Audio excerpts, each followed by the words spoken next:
Hello everyone. ਅੱਜ ਅਸੀਂ computer science engineering department ਦੇ ਸਮੈਸਟਰ 3rd ਦਾ ਸਬਜੈਕਟ ਹੈ ਇੰਟਰਨੈਟ ਤੇ ਵੈਬ ਟੈਕਨੋਲੋਜੀਜ਼। ਉਸ ਦਾ first lecture first session start ਕਰਨ ਲੱਗੇ ਹਾਂ। ਇਸ ਦੇ ਫਰਸਟ ਚੈਪਟਰ ਹੈ ਇੰਟਰਨੈਟ ਬੇਸਿਕਸ। ਜੋ ਟੌਪਿਕ ਅੱਜ ਅਸੀਂ ਇਸ ਸੈਸ਼ਨ 'ਚ ਡਿਸਕਸ ਕਰਨੇ ਹਨ ਉਹ ਹਨ specification and technical details for establishing internet. ਅਤੇ ਦੂਸਰਾ ਟੌਪਿਕ ਜੋ ਅੱਜ ਅਸੀਂ ਡਿਸਕਸ ਕਰਾਂਗੇ ਉਹ ਹੈ ਮੋਡਮਸ।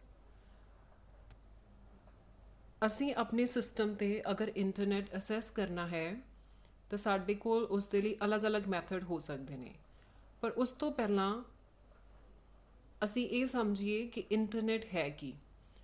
Internet is basically a interconnection of different small ਔਰ ਲਾਰਜ ਨੈਟਵਰਕਸ, ਜਾਂ ਅਸੀਂ ਇਸ ਨੂੰ ਜਰਨਲ ਫਾਰਮ ਦੇ ਵਿੱਚ ਗਲੋਬਲ ਨੈਟਵਰਕ ਵੀ ਕਹਿੰਦੇ ਹਾਂ। ਜਦੋਂ ਅਸੀਂ ਇੱਕ ਤੋਂ ਜ਼ਿਆਦਾ ਕੰਪਿਊਟਰਸ ਨੂੰ ਇੱਕ ਦੂਸਰੇ ਨਾਲ ਕਨੈਕਟ ਕਰਦੇ ਹਾਂ and it will form a network. ਇਹ ਜਿਹੜਾ ਨੈਟਵਰਕ ਹੈ, ਜਦੋਂ ਅਸੀਂ ਮਲਟੀਪਲ ਨੈਟਵਰਕਸ ਨੂੰ ਇੱਕ ਦੂਸਰੇ ਦੇ ਨਾਲ ਕਨੈਕਟ ਕਰਦੇ ਹਾਂ ਤਾਂ ਇਹ ਬਣਦਾ ਹੈ ਇੰਟਰਨੈਟ। ਅਸੀਂ ਸਾਰੇ ਜਾਣੇ ਅੱਜ ਕੱਲ੍ਹ ਇੰਟਰਨੈਟ ਨੂੰ ਯੂਜ਼ ਕਰਦੇ ਹਾਂ, ਉਸ ਦੀਆਂ ਐਪਲੀਕੇਸ਼ਨ ਸਾਨੂੰ ਪਤਾ ਹਨ। ਤੋ ਇਸ ਸਬਜੈਕਟ ਦੇ ਅੰਦਰ ਸਭ ਤੋਂ ਪਹਿਲਾਂ ਅਸੀਂ ਪੜ੍ਹਨਾ ਹੈ ਕਿ ਅਸੀਂ ਆਪਣੇ ਸਿਸਟਮ 'ਤੇ ਇੰਟਰਨੈਟ ਚਲਾਉਣਾ ਕਿਵੇਂ ਆ। ਆਮ ਤੌਰ 'ਤੇ ਇੰਟਰਨੈਟ ਅਸੈਸ ਕਰਨ ਦੇ ਸਾਡੇ ਕੋਲ ਦੋ ਮੈਥਡਸ ਨੇ। ਸਭ ਤੋਂ ਪਹਿਲਾ ਮੈਥਡ ਹੈ ਬ੍ਰੌਡਬੈਂਡ ਕਨੈਕਸ਼ਨ ਔਰ ਦੂਸਰਾ ਹੈ local area network. Broadband connection ਆਮ ਤੌਰ 'ਤੇ ਜੋ ਸਾਡੇ ਘਰਾਂ ਦੇ ਵਿੱਚ ਕਨੈਕਸ਼ਨਸ ਹੁੰਦੇ ਆ, ਸਿੰਗਲ ਕਨੈਕਸ਼ਨ ਹੈ, ਉਹਨਾਂ ਨੂੰ ਅਸੀਂ ਉਹਨਾਂ ਦੇ ਲਈ ਯੂਜ਼ ਕਰਦੇ ਹਾਂ। ਦੂਸਰਾ ਹੈ local area network. Local area network connections ਨੇ ਜਦੋਂ ਅਸੀਂ ਇੱਕ ਤੋਂ ਜ਼ਿਆਦਾ ਕੰਪਿਊਟਰ ਦੇ ਉੱਪਰ ਇੰਟਰਨੈਟ ਅਸੈਸ ਕਰ ਸਕਦੇ ਹਾਂ। ਸਭ ਤੋਂ ਪਹਿਲਾਂ ਅਸੀਂ ਬ੍ਰੌਡਬੈਂਡ ਕਨੈਕਸ਼ਨ ਡਿਸਕਸ ਕਰਾਂਗੇ। ਬ੍ਰੌਡਬੈਂਡ ਕਨੈਕਸ਼ਨ ਦੇ ਲਈ ਸਾਡੇ ਕੋਲ ਜੋ ਰਿਕੁਆਇਰਮੈਂਟਸ ਨੇ ਉਹਨਾਂ ਦੇ ਵਿੱਚ ਸਭ ਤੋਂ ਪਹਿਲਾਂ ਹੈ ISP। ISP stands for internet service provider.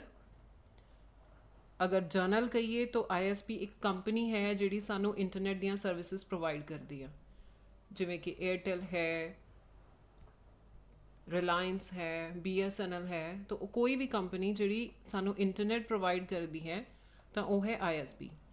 Second one is modem. Modem ਇੱਕ ਐਕਸਟਰਨਲ ਡਿਵਾਈਸ ਹੈ ਜਿਸ ਨੂੰ ਅਸੀਂ ਆਪਣੇ ਕੰਪਿਊਟਰ ਦੇ ਨਾਲ ਕਨੈਕਟ ਕਰਦੇ ਹਾਂ ਔਰ ਜਿਹੜਾ ਸਾਨੂੰ ਇੰਟਰਨੈਟ ਸਰਵਿਸਿਜ਼ ਹੈ ਜੋ ਪ੍ਰੋਵਾਈਡ ਕਰਦਾ ਹੈ। ਉਸ ਤੋਂ ਅੱਗੇ ਹੈ PC, that stands for personal computer. ਇਹ ਇੱਕ ਡੈਸਕਟਾਪ ਵੀ ਹੋ ਸਕਦਾ ਹੈ, ਇਹ ਲੈਪਟਾਪ ਵੀ ਹੋ ਸਕਦਾ ਹੈ। Next one is cable. ਇੱਕ ਮੋਡਮ ਨੂੰ ਕੰਪਿਊਟਰ ਦੇ ਨਾਲ ਕਨੈਕਟ ਕਰਨ ਲਈ ਇੱਕ ਕੇਬਲ ਚਾਹੀਦੀ ਹੈ, ਠੀਕ ਹੈ। ਉਸ ਦਾ ਸਟੈਂਡਰਡ ਜੋ ਆਮ ਤੌਰ 'ਤੇ ਯੂਜ਼ ਕਰਦੇ ਹਾਂ ਉਹ ਹੈ CAT5 ਔਰ ਉਸ ਦੇ ਦੋਨੋਂ ਐਂਡ 'ਤੇ RJ45 ਕਨੈਕਟਰਸ ਲੱਗੇ ਹੁੰਦੇ ਆ, ਜੋ ਇੱਕ ਸਾਈਡ 'ਤੇ ਮੋਡਮ ਦੇ ਵਿੱਚ ਹੋਏਗਾ ਔਰ ਦੂਸਰੀ ਸਾਈਡ ਕੰਪਿਊਟਰ ਨਾਲ ਕਨੈਕਟਡ ਹੋਏਗਾ। ਸੋ ਇਹ ਇੱਕ ਇਮੇਜ ਹੈ ਕਿ ਅਗਰ ਅਸੀਂ ਆਪਣੇ ਬ੍ਰੌਡਬੈਂਡ ਕਨੈਕਸ਼ਨ ਨੂੰ ਘਰੇ ਚਲਾਉਂਦੇ ਹਾਂ ਤਾਂ ਦੇਰ ਇਜ਼ ਵੀ ਕੋਈ ਵੀ ਇੱਕ ਕੰਪਨੀ ਹੋ ਸਕਦੀ ਹੈ।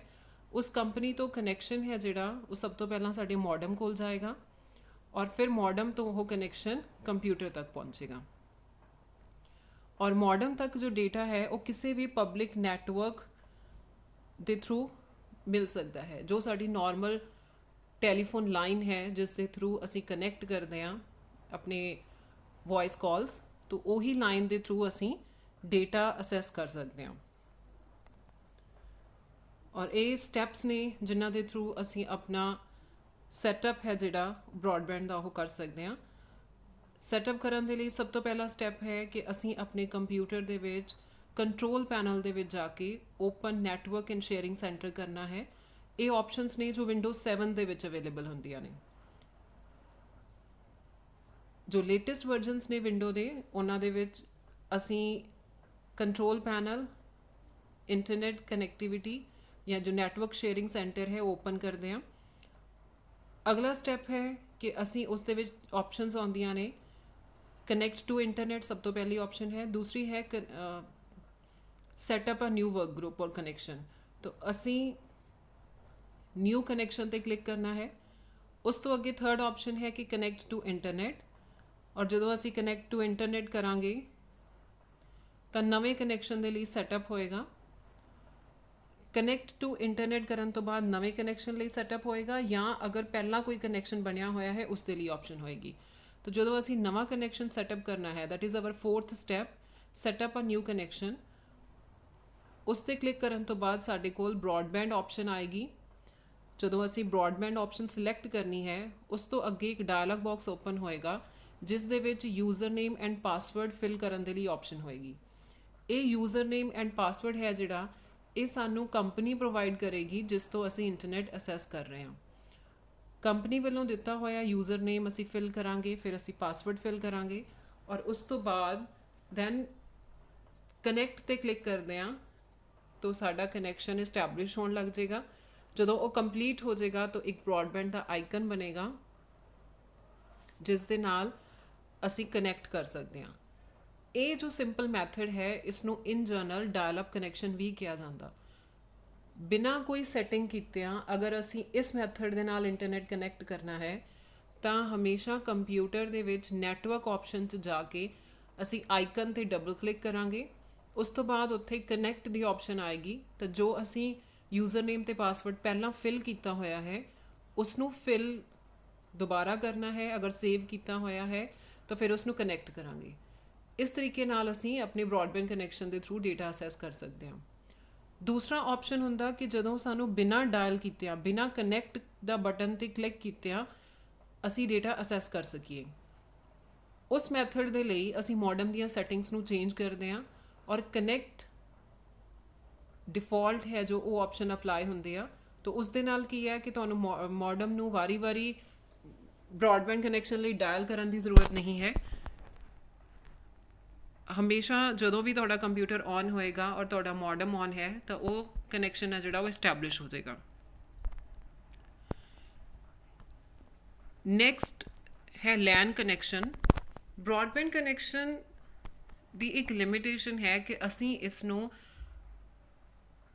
ਲਿਮਿਟਡ ਯੂਜ਼ਰ ਦੇ ਲਈ ਯੂਜ਼ ਕਰ ਸਕਦੇ ਹਾਂ, ਬਟ ਜਦੋਂ ਅਸੀਂ ਇੱਕ ਆਰਗੇਨਾਈਜੇਸ਼ਨ ਦੇ ਵਿੱਚ ਇੰਟਰਨੈਟ ਅਸੈਸ ਕਰਨਾ ਹੈ ਜਿੱਥੇ ਇੱਕ ਤੋਂ ਜ਼ਿਆਦਾ ਕੰਪਿਊਟਰ ਨੇ, ਹੋ ਸਕਦਾ 10 ਹੋਣ, 50 ਹੋਣ, 100 ਹੋਵੇ, 200 ਹੋਵੇ, ਤਾਂ ਉਹਨੇ ਸਾਰੇ ਕੰਪਿਊਟਰਸ 'ਤੇ ਨੈੱਟ ਚਲਾਉਣ ਦੇ ਲਈ ਸਾਡਾ ਜੋ ਕਨੈਕਸ਼ਨ ਹੈ ਉਹ ISP ਦੇ ਨਾਲ ਸਿੰਗਲ ਹੋਏਗਾ। ਅਗਰ ਸਾਡੇ ਕੋਲ ਮਲਟੀਪਲ ਕੰਪਿਊਟਰਸ ਨੇ ਤਾਂ ਫਿਰ ਅਸੀਂ ਮਲਟੀਪਲ ਕਨੈਕਸ਼ਨਸ ਨਹੀਂ ਕ੍ਰੀਏਟ ਕਰਦੇ। ਲੈਨ ਕਨੈਕਸ਼ਨ ਦੇ ਲਈ ਸਟੈਪ ਉਹੀ ਨੇ। ਸਭ ਤੋਂ ਪਹਿਲਾਂ ਹੈ ISP ਜੋ ਕੰਪਨੀ ਸਾਨੂੰ ਇੰਟਰਨੈਟ ਸਰਵਿਸ ਪ੍ਰੋਵਾਈਡ ਕਰੇਗੀ। ਸੈਕਿੰਡ ਹੈ server. This is N optional part. ਜ਼ਰੂਰੀ ਨਹੀਂ ਹੈ ਕਿ ਲੈਨ ਸੈਟਅਪ ਦੇ ਵਿੱਚ ਸਾਨੂੰ ਇਸ ਦੀ ਜ਼ਰੂਰਤ ਹੈ, ਅਸੀਂ ਇਸ ਤੋਂ ਬਿਨਾਂ ਵੀ ਨੈਟਵਰਕ ਸੈਟਅਪ ਕਰ ਸਕਦੇ ਹਾਂ। ਉਸ ਤੋਂ ਬਾਅਦ ਜੋ ਬਹੁਤ ਜ਼ਰੂਰੀ ਡਿਵਾਈਸਿਸ ਨੇ ਉਹ ਹਨ ਸਵਿਚ ਜਾਂ ਹੱਬ। ਆਮ ਤੌਰ 'ਤੇ ਅਸੀਂ ਸਵਿਚਸ ਯੂਜ਼ ਕਰਦੇ ਹਾਂ। ਉਸ ਤੋਂ ਬਾਅਦ ਕੇਬਲਸ ਐਂਡ ਕਨੈਕਟਰਸ ਨੇ, and the last one is personal computer ਜਿੱਥੇ ਅਸੀਂ ਇੰਟਰਨੈਟ ਅਸੈਸ ਕਰਨਾ ਹੈ। ਜਦੋਂ ਕੰਪਨੀ ਵੱਲੋਂ ਸਾਡੀ ਆਰਗੇਨਾਈਜੇਸ਼ਨ ਜਾਂ ਕਿਸੇ ਵੀ ਕੰਪਨੀ ਦੂਸਰੀ ਹੋਸਟ ਕੰਪਨੀ ਦੇ ਕੋਲ ਕਨੈਕਸ਼ਨ ਜਾਏਗਾ ਤਾਂ ਉਸ ਕੰਪਨੀ ਨੇ ਰਿਸੀਵ ਕਰਨਾ ਹੈ, ਔਰ ਉਹ ਰਿਸੀਵ ਕਰਨ ਦੇ ਲਈ ਇੱਕ ਡਿਵਾਈਸ ਹੋਏਗਾ। ਉੱਥੇ ਉਹ ਸਵਿਚ ਵੀ ਹੋ ਸਕਦੀ ਹੈ, ਉਹ ਸਰਵਰ ਵੀ ਹੋ ਸਕਦਾ ਹੈ। ਕੰਪਨੀ ਵੱਲੋਂ ਇੰਟਰਨੈਟ ਕਨੈਕਸ਼ਨ ਸਰਵਰ ਕੋਲ ਜਾਏਗਾ ਔਰ ਸਰਵਰ ਉਸ ਤੋਂ ਅੱਗੇ ਇੱਕ ਡਿਵਾਈਸ ਹੈ ਜਿਸ ਨੂੰ ਅਸੀਂ ਸਵਿਚ ਕਹਿੰਦੇ ਹਾਂ ਉਸ ਨੂੰ ਸੈਂਡ ਕਰੇਗਾ। ਔਰ ਸਵਿਚ ਦੀ ਰਿਸਪੌਂਸਿਬਿਲਿਟੀ ਕੀ ਹੋਏਗੀ ਕਿ ਜੋ ਵੀ ਡੇਟਾ ਉਸਨੇ ਸਰਵਰ ਤੋਂ ਰਿਸੀਵ ਕੀਤਾ ਹੈ ਉਸ ਨੂੰ ਇੱਕ ਤੋਂ ਜ਼ਿਆਦਾ ਕੰਪਿਊਟਰ ਤੱਕ ਟਰਾਂਸਪੋਰਟ ਕਰ ਸਕੇ। ਇੱਥੇ ਹੁਣ ਅਸੀਂ ਇੱਕ ਸਵਿਚ ਲਗਾਈ ਹੈ ਜੋ ਕਿ ਇੱਕ 4 ਪੋਰਟ ਸਵਿਚ ਹੈ ਜਿਸ ਦੇ ਵਿੱਚ 4 PC ਨੇ ਜਿਹੜੇ ਉਹ ਕਨੈਕਟ ਹੋ ਸਕਦੇ ਨੇ, ਔਰ ਇੱਕ ਕਨੈਕਸ਼ਨ ਹੈ ਜਿਹੜਾ ਉਹ ਸਰਵਰ ਦੇ ਲਈ ਹੋਏਗਾ। ਜਦੋਂ ISP ਤੋਂ ਕੋਈ ਵੀ ਇਨਫੋਰਮੇਸ਼ਨ ਸਾਡੇ ਨੈਟਵਰਕ ਤੱਕ ਪਹੁੰਚਣੀ ਹੈ ਉਹ ਪਹਿਲਾਂ ਸਰਵਰ ਕੋ ਜਾਏਗੀ, ਸਰਵਰ ਕੋ ਤੋਂ ਬਾਅਦ ਉਸ ਸਵਿਚ ਨੂੰ ਜਾਏਗੀ ਔਰ ਫਿਰ ਜਿੰਨੇ ਵੀ ਉਸ ਨੈਟਵਰਕ ਦੇ ਵਿੱਚ PC ਹਨ ਉਹਨਾਂ ਤੱਕ ਉਹ ਟਰਾਂਸਪੋਰਟ ਹੋਏਗੀ। ਔਰ ਇਸ ਤਰ੍ਹਾਂ ਦੇ ਕਨੈਕਸ਼ਨ ਦੇ ਵਿੱਚ ਅਗਰ ਕਿਸੇ ਕੰਪਿਊਟਰ ਨੇ ਦੂਸਰੇ ਕੰਪਿਊਟਰ ਦੇ ਨਾਲ ਕਮਿਊਨੀਕੇਟ ਕਰਨਾ ਹੈ ਤਾਂ ਉਹ ਇਨਫੋਰਮੇਸ਼ਨ ਡਾਇਰੈਕਟ ਕਨੈਕਸ਼ਨ ਨਹੀਂ ਬਣੇਗਾ, ਉਸ ਸਵਿਚ ਦੇ ਥਰੂ ਜਾਏਗਾ। ਮੰਨ ਲਓ ਕਿ PC1 ਨੇ PC2 ਦੇ ਨਾਲ ਕਮਿਊਨੀਕੇਟ ਕਰਨਾ ਆ ਤਾਂ PC1 ਪਹਿਲਾਂ ਸਿਗਨਲ ਸਵਿਚ ਨੂੰ ਭੇਜੇਗਾ ਔਰ ਸਵਿਚ PC2 ਦੇ ਨਾਲ ਜਿਸ ਪੋਰਟ ਦੇ ਨਾਲ ਉਹ ਕਨੈਕਟਡ ਹੈ ਉਸ ਨੂੰ ਸੈਂਡ ਕਰੇਗਾ। ਇਸ ਤਰੀਕੇ ਨਾਲ ਅਸੀਂ LAN ਸੈਟਅਪ ਕਰਦੇ ਹਾਂ। ਤਾਂ ਜਦੋਂ ਅਸੀਂ LAN ਸੈਟਅਪ ਕਰਨਾ ਹੈ ਉਸ ਦੀਆਂ ਜੋ ਸੈਟਿੰਗਸ ਨੇ ਉਹਦੇ ਲਈ again we will open network and sharing centre. ਫਿਰ ਉਸ ਦੇ ਵਿੱਚ ਈਥਰਨੈਟ ਆਪਸ਼ਨ ਹੈ, ਠੀਕ ਹੈ। ਈਥਰਨੈਟ ਆਪਸ਼ਨ ਦੇ ਵਿੱਚ ਜਾ ਕੇ ਅਸੀਂ ਪ੍ਰੋਪਰਟੀ ਸਿਲੈਕਟ ਕਰਦੇ ਹਾਂ। ਉੱਥੇ ਦੋ ਆਪਸ਼ਨਸ ਆਉਂਦੀਆਂ ਨੇ ਕਿ ਅਸੀਂ ਆਟੋਮੈਟਿਕਲੀ IP ਐਡਰੈਸ ਪ੍ਰੋਵਾਈਡ ਕਰਨਾ ਹੈ ਜਾਂ ਅਸੀਂ ਖੁਦ ਫਿਲ ਕਰਨਾ ਹੈ। ਅਗਰ ਅਸੀਂ ਆਟੋਮੈਟਿਕ ਕਰਦੇ ਹਾਂ ਤਾਂ ਉਸ ਦੇ ਨਾਲ ਕੀ ਹੋਏਗਾ ਕਿ ਸਾਡੇ ਡਿਵਾਈਸ ਨੂੰ ਜਿਹੜਾ IP ਐਡਰੈਸ ਹੈ ਉਹ ਆਪਣੇ ਆਪ ਮਿਲ ਜਾਏਗਾ। ਦੂਸਰੀ ਆਪਸ਼ਨ ਹੈ ਕਿ ਅਸੀਂ ਖੁਦ ਆਪਣੇ ਵੱਲੋਂ ਇੱਕ ਨੈਟਵਰਕ ID ਅਸਾਈਨ ਕਰਦੇ ਹਾਂ। ਨੈਟਵਰਕ ID ਇੱਕ ਨੂਮੈਰਿਕ ਵੈਲਿਊ ਹੁੰਦੀ ਆ, ਇੱਥੇ ਐਗਜ਼ਾਮਪਲ ਦਿੱਤੀ ਹੋਈ ਆ 192.169.0.15। So this is an example of IP address. ਜਦੋਂ ਵੀ ਅਸੀਂ LAN ਸੈਟਅਪ ਕਰਨਾ ਹੈ ਤਾਂ ਅਸੀਂ ਆਟੋਮੈਟਿਕ ਵੀ ਪ੍ਰੋਵਾਈਡ ਕਰ ਸਕਦੇ ਹਾਂ ਜਾਂ ਅਸੀਂ ਖੁਦ ਉਸ ਨੂੰ ਫਿਲ ਕਰ ਸਕਦੇ ਹਾਂ। So this is all about specifications for establishing internet। next topic ਜੋ ਅਸੀਂ ਡਿਸਕਸ ਕਰਨਾ ਹੈ ਉਹ ਹੈ modems।